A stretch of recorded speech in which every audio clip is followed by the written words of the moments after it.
Fala, Fogão! Depois do Botafogo rejeitar qualquer possibilidade de vender o João Paulo para o Seattle Sounders dos Estados Unidos por um valor abaixo daquele que tinha sido combinado no momento do empréstimo do jogador no ano passado, parece que a equipe norte-americana deu para trás nessa ideia de tentar uma redução desse valor e de fato vai exercer o direito de compra pagando o valor cheio, ou seja, 1,2 milhão de dólares.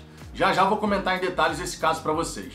Outro ponto que eu quero destacar é que o Botafogo corre sério risco de sair do ato trabalhista. Isso porque uma desembargadora suspendeu a decisão que permitiu o Botafogo não pagar as parcelas do ato trabalhista nesse período de pandemia. Essa decisão cabe recurso, mas caso o Botafogo não consiga reverter, o bicho vai pegar e vai pegar feio. Para fechar, eu quero destacar que o Botafogo não conseguiu nesse ano de 2020 cumprir as metas financeiras que tinha estabelecido. Apenas uma foi alcançada. Tudo isso eu vou comentar para vocês, só que claro, depois da vinheta.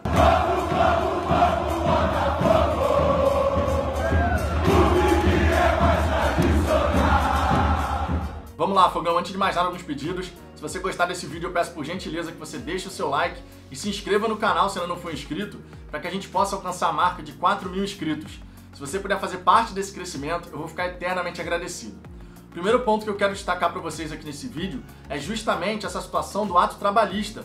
A desembargadora suspendeu a decisão que permitiu o Botafogo manter em suspenso o pagamento das parcelas, pelo menos durante esse período de pandemia, e agora o Botafogo tem 15 dias para pagar uma verba milionária, mais de 7 milhões de reais, sob pena de ser excluído do ato trabalhista, vendo o cancelamento desse programa de refinanciamento das dívidas.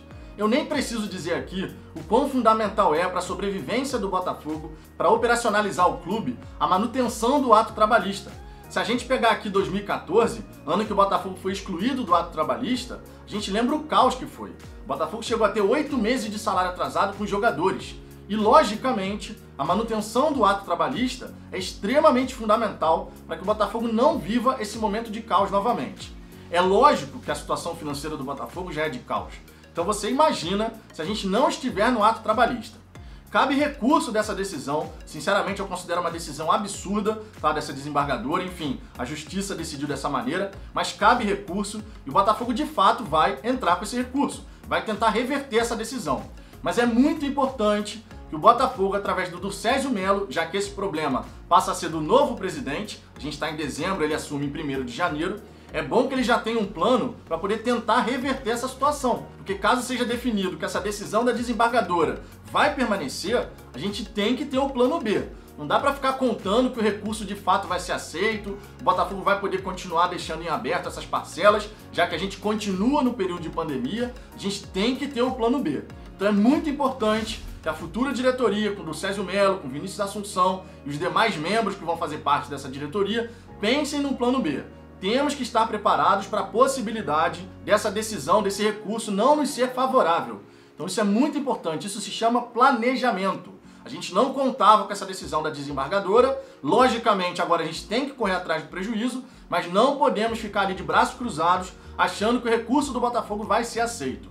Tá? O Botafogo realmente tem que agir, tem que ficar preparado, porque a gente nunca sabe que tipo de decisão vai sair na justiça. Essa é a grande realidade. Então temos que estar preparados para qualquer possibilidade.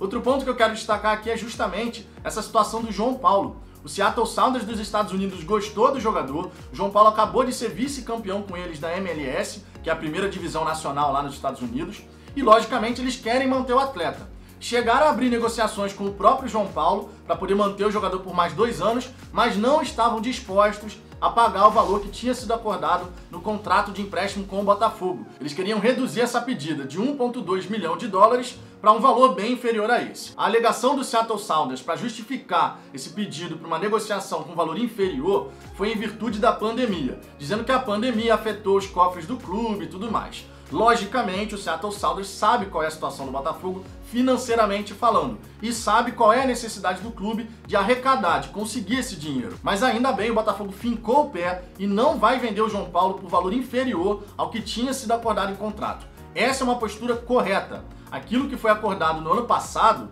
na época do empréstimo do João Paulo para a equipe norte-americana, o Botafogo tem que fazer valer. Caso contrário, como o João Paulo tem contrato com o Botafogo, ele voltaria e passaria a atuar pelo Botafogo a partir do Campeonato Carioca. Lembrando que não pode mais inscrever nenhum jogador no Campeonato Brasileiro. Então, por mais que ele retornasse em janeiro, ele não poderia disputar essa reta final de Campeonato Brasileiro. Enfim, o fato é o seguinte: eles devem exercer o direito de compra do jogador, o Botafogo tem direito a 60% desse valor e o Santa Cruz a 40%.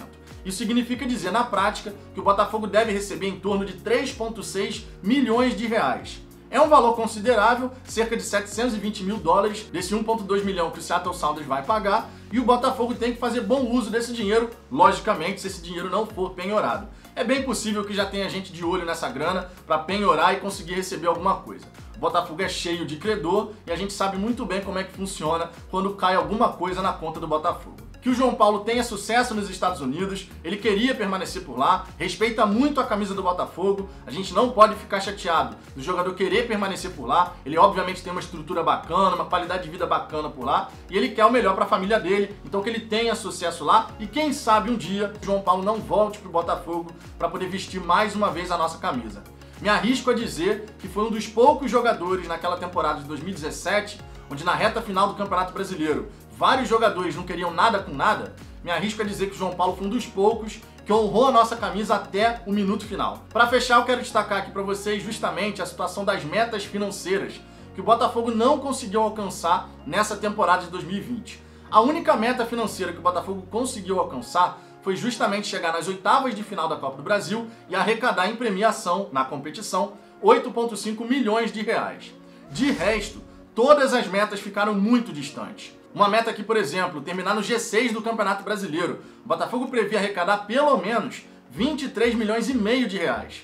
Se terminar na zona do rebaixamento, vai arrecadar entre 4,6 e 5,6 milhões, além de todo o prejuízo que vai ter na temporada seguinte, já que a arrecadação com TV cai absurdamente, cerca de 60 milhões a menos do que a gente receberia na Série A. Então é um prejuízo considerável nessa temporada e já pensando na próxima. A gente não pode negar que existe uma grande possibilidade do Botafogo estar em 2021 na Série B. Virtualmente, nesse momento, a gente tem que falar a realidade. O Botafogo está rebaixado e caso não consiga vencer a equipe do Curitiba, aí esse rebaixamento está praticamente decretado. Então essa aqui é uma meta muito importante que o Botafogo deixa de alcançar e que pode piorar ainda mais caso a gente caia para a segunda divisão, caso seja confirmada essa queda para a Série B. Outra meta aqui que o Botafogo tinha era manter os salários em, no máximo, R$2.180.000 por mês. Nesse momento, essa folha salarial do Botafogo bate na casa dos 3 milhões de reais. Então também é uma meta que ficou furada. O Botafogo rompeu esse orçamento aí que tinha estabelecido para pagamento de salários, justamente porque foi vendo o bicho pegar durante a temporada. E sempre que isso acontece, é muito comum os dirigentes abrirem mão do orçamento e tentarem contratar novos jogadores. O grande problema é que o Botafogo nessa temporada contratou jogador de mais e qualidade de menos. Então a gente gastou muito dinheiro à toa. Não precisava gastar tanto dinheiro com vários jogadores aí, como Kelvin, como Cascardo, que sequer entram em campo. O Cascardo nem estreou e a gente está gastando dinheiro com esses jogadores. Só 2 exemplos aqui, mas no elenco do Botafogo a gente sabe, tem outros jogadores nessa situação. Jogadores que não deveriam vestir a camisa do Botafogo, são vários no elenco dessa temporada. Então é mais uma meta furada que a diretoria não cumpriu. Outra meta que a diretoria também não cumpriu foi receita com transferência de jogadores. Era esperado o Botafogo vender cerca de 62,4 milhões de reais, mas no fim das contas, o Botafogo vendeu 40 milhões de reais. Pode melhorar esse índice com essa venda do João Paulo, mas o fato é que a gente vai ficar muito distante do valor que tinha sido inicialmente estipulado. 62,4 era o alvo inicial e a gente deve fechar com o quê? 40, 43, 44? Alguma coisa assim. Então ficou bem distante do que era para ser. Também ficou distante a questão com patrocínio de uniforme. Era esperado 18 milhões de reais e o Botafogo fechou menos de 6 milhões de reais. Isso naturalmente é um reflexo do que foi o trabalho do Rotenberg à frente do comercial do Botafogo, já que em 2019 ele tinha prometido cerca de 20 milhões de reais, patrocínio até no meião, quem não lembra dessa declaração, e agora nessa temporada a meta era 18, ficou em menos de 6. Então é mais uma meta aí furada. Metas financeiras não é o forte dessa diretoria. Vale lembrar aqui os muitos orçamentos que foram montados e apresentados para o Conselho Deliberativo ao longo das temporadas e a gente nunca consegue bater esse orçamento, fechar esse orçamento de fato.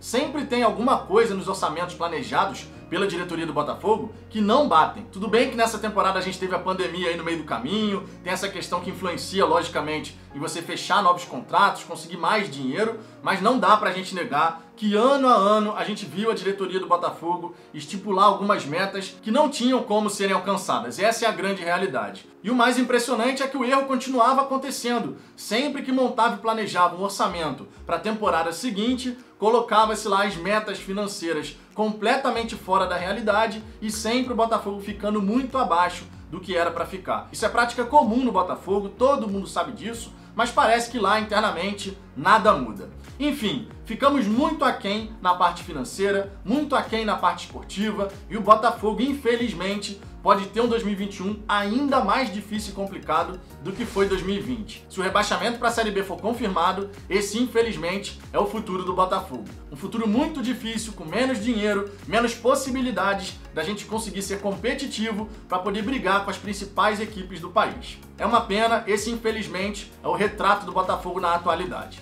Mas e você, Fogão? O que você pensa a respeito de todas essas situações? A venda do João Paulo para o Seattle Sounders, essa questão das metas financeiras, o Botafogo também correndo o risco de ser excluído do ato trabalhista. Deixe seu comentário aqui embaixo, a sua participação é sempre muito importante. Deixe o seu like se você gostou desse vídeo e mais uma vez eu te peço, se você ainda não for inscrito no canal, se inscreva para que a gente possa alcançar a marca de 4.000 inscritos.